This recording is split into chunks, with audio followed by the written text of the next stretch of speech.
Hello नमस्कार। आप सबका स्वागत है आपकी अपनी दक्षता टीचिंग एकेडमी में। तो आज मैंने रीजनिंग को साइड में करके मैथमेटिक्स का स्टार्ट किया है, क्योंकि बहुत सारी क्वेरीज आ रही है कि मैम मैथ्स का भी स्टार्ट करो। तो आज की वीडियो मेरी मैथमेटिक्स के लिए है। तो मैंने सबसे पहला टॉपिक लिया है सिंप्लीफिकेशन। अगर आप देखोगे ये सिंप्लीफिकेशन जो टॉपिक है ना, ये तीनों कैटेगरी में आता है। यानी अगर आप पीआरटी के लिए तैयारी कर रहे हो तो पीआरटी में भी ये आता है, अगर आप टीजीटी की तैयारी कर रहे हैं तो वो टीजीटी में भी आता है और पीजीटी में भी आता है। बस इसका लेवल थोड़ा थोड़ा डिफरेंट हो जाता है, ठीक है। यानी लेवल थोड़ा थोड़ा इसका बढ़ा दिया जाता है। तो सबसे पहले अगर सिंप्लीफिकेशन देखोगे सबसे इंपॉर्टेंट है, और इसमें कुछ चीजें सिंप्लीफिकेशन में कवर की जाती है। मतलब सिंप्लीफिकेशन में कुछ टॉपिक्स आते ही आते हैं, अगर आप वो कर लोगे तो आपका पूरा सिंप्लीफिकेशन टॉपिक कवर हो जाएगा। उसमें सबसे पहले आता है हमारा स्क्वायर रूट, यानी वर्गमूल, ठीक है। स्क्वायर निकालना किसी भी नंबर का स्क्वायर रूट निकालना। अब 1 से 20 या 25 तक तो हमें याद रहते हैं स्क्वायर और स्क्वायर रूट्स, बट प्रॉब्लम कहां आती है जब 25 से बड़े नंबर हो, यानी 30, 35, 40, 42, 44, 99 इस टाइप के नंबर्स का स्क्वायर निकालना थोड़ा मुश्किल हो जाता है, हमें कैलकुलेट करना पड़ता है। या क्यूब रूट, इस नंबर का क्यूब रूट क्या होगा, तो क्वेश्चन मार्क बन जाते हैं। तो इस टाइप के क्वेश्चन बहुत इजी ट्रिक के साथ मैं आपको इस वीडियो में समझाने वाली हूं, स्क्वायर और स्क्वायर रूट्स। फिर इसका बहुत इंपॉर्टेंट टॉपिक है क्यूब एंड क्यूब रूट, यानी धन और धनमूल, बहुत इंपॉर्टेंट है। इसमें भी क्वेश्चंस आते हैं। और कभी कभी क्या होता है ये मर्ज होके भी आते हैं। मर्ज का मतलब ये है कि स्क्वायर रूट और बोर्ड मास को मिक्स कर देंगे, ठीक है। स्क्वायर को और फ्रैक्शन को मिक्स कर देंगे। इस टाइप के क्वेश्चंस भी आपके एग्जाम में पूछे जाते हैं, ठीक है। उसके बाद हम देखेंगे फ्रैक्शन, यानी भिन्न। भिन्न के प्रकार, भिन्न को किस तरह से ऐड किया जाता है, किस तरह से सब्ट्रैक्ट किया जाता है, किस तरह से मल्टीप्लाई किया जाता है। या मिक्स्ड फ्रैक्शन दे देंगे और उनको आपको ऐड करना है। तो मिक्स्ड को सबसे पहले आपको क्या करना पड़ेगा, इम्प्रॉपर में चेंज करना है और फिर उसको ऐड करना है, ठीक है। और लास्ट हमारा आता है बोर्ड मास, ठीक है। बोर्ड मास बहुत इंपॉर्टेंट है, इससे बेस्ड मैक्सिमम क्वेश्चन आते हैं। ओके, तो आइए हम स्टार्ट करते हैं हमारे चुटकियों वाला मेथड। ओके, तो सबसे पहले हमें निकालना है 83 का स्क्वायर। तो सबसे पहले यहाँ पे 3 है, 3 वंस प्लेस पे है और 8 टेंस प्लेस पे है। तो सबसे पहले हम 3 का स्क्वायर निकालेंगे, ठीक है। तो 3 का स्क्वायर क्या हो जाएगा, 09। वैसे तो 3 का स्क्वायर 9 होता है, लेकिन हम 09 इसलिए लिखेंगे क्योंकि ये जो नंबर है ये 2 डिजिट नंबर है, 1 और 2। तो हमें 2 डिजिट नंबर में ही आंसर लिखना है, ठीक है। अब हम 8 का निकालेंगे कि 8 का स्क्वायर क्या होता है। तो 8 8 जा 64, ठीक है। आई होप इतना आपको अच्छे से क्लियर है। उसके बाद आपको क्या करना है, जो बीच का नंबर लिखना है उसके लिए हम क्या करेंगे, 8 को 3 से मल्टीप्लाई करेंगे। तो 8 3 जा 24, ठीक है। हमने यहां पे लिख दिया 24, ठीक है। और फिर उसको हम मल्टीप्लाई करेंगे इस 2 से, ठीक है। यानी इस 2 नंबर से, क्योंकि स्क्वायर हो रहा है तो 2 से मल्टीप्लाई करेंगे। यानी 24 जो आंसर आया उसको हम 2 से मल्टीप्लाई करेंगे। 24 2 जा 48, ओके। ये जो नंबर 48 है उसको हम यहां बीच में लिखेंगे 48, ठीक है। ये हमारा सेकंड स्टेप है। फर्स्ट स्टेप में हमें क्या करना है, 3 का स्क्वायर यहां लिखना है राइट साइड में, 8 का स्क्वायर लेफ्ट साइड में लिखना है। फिर हमें 8 3 जा 24 और उसी नंबर को हमें मल्टीप्लाई करना है 2 से, यानी इंटू 2, यानी 48 आंसर आ जाएगा। उस 48 को हम बीच में लिख देंगे। अब हमारा जो तीसरा स्टेप है उसको कैसे लिखेंगे, 9 है तो 9 को लिख दो। अब ये जो 8 है और ये 0 है, इन दोनों को प्लस कर दो। तो 8 प्लस 0 क्या हो जाएगा, 8। ये जो 4 है और इस 4 को प्लस कर दो, 4 प्लस 4 8 और 6 बच गया, 6 को लिख दो। तो ये हमारा फाइनल आंसर है 6889। आप कैलकुलेटर से भी चेक कर सकते हैं, आपको यही आंसर मिलेगा, ठीक है। आई होप आपका अच्छे से क्लियर हो गया है। अब हम 37 का देखते हैं।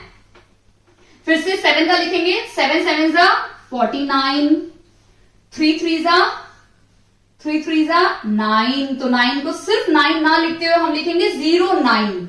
अब हम इन दोनों को मल्टीप्लाई करेंगे, 7 3 जा 21 इंटू 2 42, ठीक है।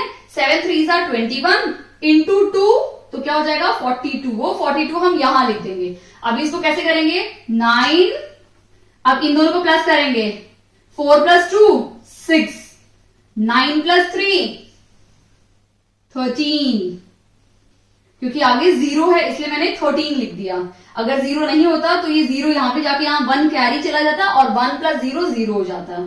ठीक है, सॉरी 1 + 0 1 हो जाता। तो ये इसका फाइनल आंसर है। आई होप आपको अच्छे समझ में आ रहा है। अब हम और भी क्वेश्चन करेंगे, इससे आपका और भी डाउट क्लियर होते जाएंगे। अब अगर आपको थोड़ा सा समझ में आ गया तो आप मेरे साथ सॉल्व कर सकते हैं, तो आपको और अच्छे से समझ में आ जाएगा। ये 7 है तो 7 को कैसे लिखेंगे 7 7 49, 5 को कैसे लिखेंगे 5 5 25। अब इन दोनों को मल्टीप्लाई करेंगे 7 5 35 इंटू 2 यानी 70। ठीक है, अब क्या करेंगे 9 को ऐसे कैसे लिख देंगे 4 + 0 4, 7 + 5 13, 3 और इसका 1 कैरी यहां पे आ जाएगा +1 यानी 2 + 1 3। तो ये इसका फाइनल आंसर है। आई होप आपको अच्छे से समझ में आ रहा है। अब 19 कीजिए, 19 का क्या हो जाएगा 9 9 81, 1 का क्या हो जाएगा 1 1 1 ही होगा। अब 9 1 9 + 2 18। ठीक है, अब इस आपको क्या करेंगे 1 को लिख देंगे 8 + 8 16, 6 1 कैरी 2 + 2 1 + 1 2 + 1 3 यानी 361 इसका आंसर है, फाइनल आंसर। देख लेते हैं 6 6 36, 2 2 4 एंड 6 2 12 + 2 सॉरी 12 2 24, क्योंकि जब इन दोनों को मल्टीप्लाई करेंगे तो 12 आएगा और इस 2 से मल्टीप्लाई करेंगे तो क्या आ जाएगा 24। उस 24 को हम बीच में लिखेंगे। ठीक है, अभी कैसे लिखेंगे 6 4 + 3 7, 4 + 2 6। तो ये इसका फाइनल आंसर है। ओके, लास्ट कर लेते हैं 3 3 9 तो हम 09 लिखेंगे। 6 6 36, कम से कम 20 तक तो होने ही चाहिए, उसके बाद क्या आप ये फॉर्मूला यूज करके कर सकते हैं। 6 3 18, 18 2 36। ठीक है, तो 9 ये दोनों को प्लस करेंगे क्या हो जाएगा 6, इन दोनों को 9 एंड 3। ये इसका फाइनल आंसर है। आई होप आपको अच्छे से समझ में आ गया है कि स्क्वायर, किसी भी 2 डिजिट के नंबर का स्क्वायर हमें कैसे निकालना है। अब मैं वीडियो के आखिरी में आपको 2 क्वेश्चन होमवर्क दूंगी स्क्वायर के और 2 क्वेश्चन होमवर्क दूंगी स्क्वायर रूट के। अभी हम देखते हैं कि स्क्वायर रूट को कैसे निकालते हैं। देखते हैं कि स्क्वायर रूट यानी वर्गमूल कैसे निकालते हैं। ठीक है, तो ये मैंने 1 से 10 तक सारे स्क्वायर्स लिखे हुए हैं, तो और ये मेरा डिजिट है। ठीक है, तो ये है 576, इसका मुझे क्या निकालना है स्क्वायर रूट निकालना है। ठीक है, तो सबसे पहला स्टेप है उसमें हमें क्या करना है पेयरिंग करनी है। तो मैं पेयरिंग करूंगी, हमेशा पेयरिंग राइट साइड से स्टार्ट करते हैं, यानी इस तरफ से पेयरिंग करना स्टार्ट करते हैं। तो ये 2 नंबर की एक पेयरिंग हो गई और ये नंबर अकेला बच गया, तो उसको अकेले लिख दो। ठीक है, अब हमें देखना है कि ये जो लास्ट में वंस, ये जो हमारा जो वंस डिजिट है ना ये 6 है, तो यहाँ पे 6 किस में आ रहा है 6 आ रहा है 4 के और 6 के बीच में आ रहा है, यानी 6 का जो यूनिट डिजिट है वो 6 है और 4 की जो यूनिट डिजिट है वो भी 6 है। यानी या फिर तो हमारा जो आंसर आएगा उसका जो यूनिट प्लेस होगी, यूनिट डिजिट होगी, या फिर वो 6 हो सकती है या फिर क्या हो सकती है 4 हो सकती है। इन दोनों में से ही कोई एक डिजिट होगी। अब इन दोनों में से कौन से डिजिट होगी ये हम नेक्स्ट स्टेप में देखते हैं। यानी स्टेप नंबर 1 में क्या करना, आपको पेयरिंग करनी है राइट साइड से और इस तरह से 2 नंबर को लिख लेना जिसका यूनिट डिजिट इस नंबर के यूनिट डिजिट से मैच करता हो। ठीक है, सेकंड स्टेप क्या हमारा, ये 5, ये जो 5 नंबर है अगर आप देखोगे ये 5 किसके बीच में लाई कर रहा है, ये आएगा 4 और 3 के बीच में 5 नंबर आएगा। तो हम कभी भी बड़ा नंबर नहीं लेते, हम हमेशा छोटा नंबर लेते हैं। यानी मैं 4, क्योंकि ये जो 5 नंबर है ना ये इन दोनों के बीच में आ रहा है, 4 और 9 के बीच में आ रहा है, तो मैं छोटा नंबर लूंगी यानी 4 लूंगी। तो 4 का क्या है 2, तो मैं यहां पे क्या लिखूंगी 2। ठीक है, मैंने 2 लिख दिया। अभी 2 तो मुझे मिल गया, अब मुझे ये नहीं पता कि 6 साथ में आएगा 2 के या 4 आएगा, वो अभी हम स्टेप नंबर 3 में देखेंगे। अभी हमें क्या कर रहे हैं, जो 2 मिला है ना इसका जो नेक्स्ट नंबर है 2 के बाद क्या आता है, 3 आता है, 3 से इसको मल्टीप्लाई करो तो 2 3 6 आ गया इसका आंसर। ठीक है, अब ये जो 6 है, ये 6 अगर आपके 5 से, ये जो पहला डिजिट फर्स्ट है, ठीक है नंबर, इस फर्स्ट नंबर से अगर ये 6 बड़ा है, ठीक है, अगर आपका जो 5 नंबर है ये इस नंबर से छोटा होगा तो हम छोटा नंबर लेंगे, बट अगर ये इससे बड़ा होता तो हम बड़ा नंबर लेते, क्योंकि 5 6 से छोटा है तो इन दोनों में से जो छोटा नंबर होगा वो हम लेंगे, यानी 4 छोटा है, 4 छोटा है ना 6 से, तो हम 4 लेंगे। बट अगर यहां 15 होता तो ये 15, ये जो क्रोकोडाइल का माउथ है ये ऐसे इस तरफ आ जाता, अगर इस तरफ आ जाता तो ये इससे बड़ा है तो हम बड़े वाला नंबर लेते। आई होप आपको ये कॉन्सेप्ट क्लियर हो गया है। अगर नहीं हुआ है तो हम और भी क्वेश्चन सॉल्व करेंगे, आपका ये कॉन्सेप्ट क्लियर हो जाएगा कि कौन सा नंबर चूज करना है। एक बार मैं वापस एक्सप्लेन कर देती हूं।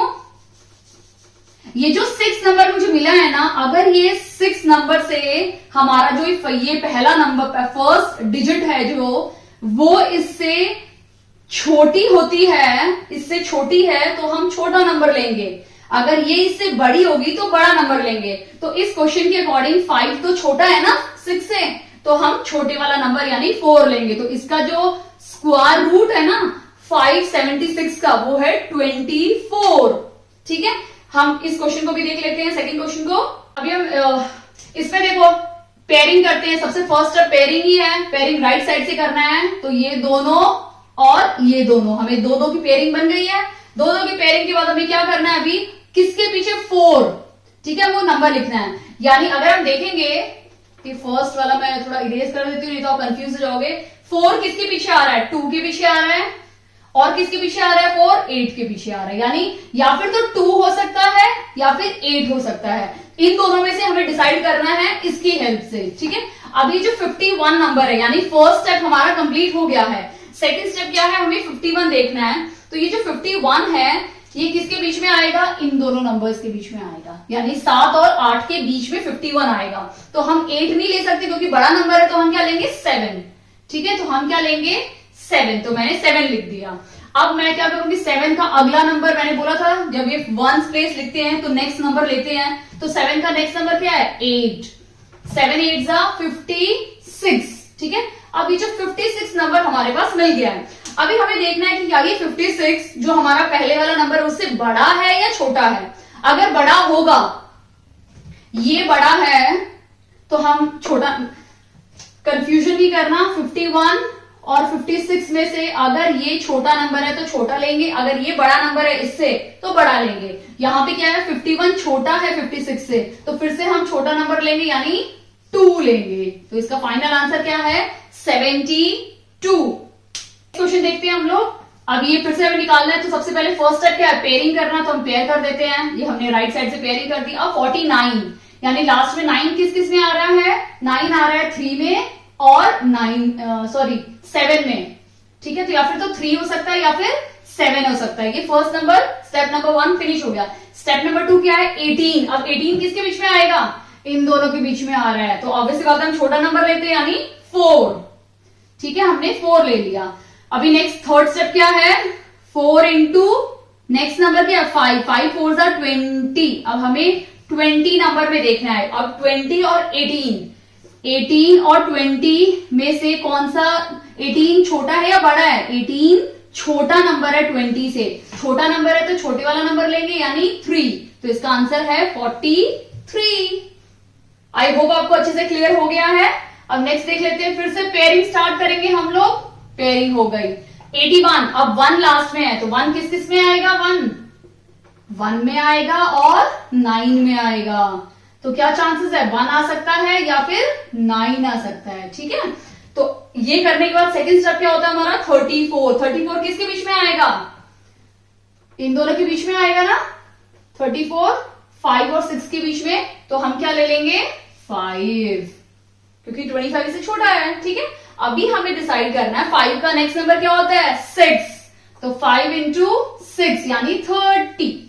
तो 34 और 30 में से 30 क्या है, छोटू नंबर है, छोटा है ना या बड़ा है, छोटा नंबर है तो हम छोटे वाला नंबर यूज करेंगे, यानी 151। तो 51 इसका राइट आंसर है। आई होप आपको ये अच्छे से क्लियर हो गया है और आपको बहुत ज्यादा हेल्प करेगा आपके कैलकुलेशन में, चाहे आप एचटैट दो, सीटैट दो या कोई भी एंट्रेंस एग्जाम दो, टीचिंग का आपको डेफिनेटली हेल्प करने वाला है। वीडियो अच्छी लगी हो तो प्लीज इस वीडियो को लाइक कीजिए, चैनल पे नए हैं तो प्लीज चैनल को सब्सक्राइब कीजिए और बहुत बहुत धन्यवाद वीडियो को देखने के लिए।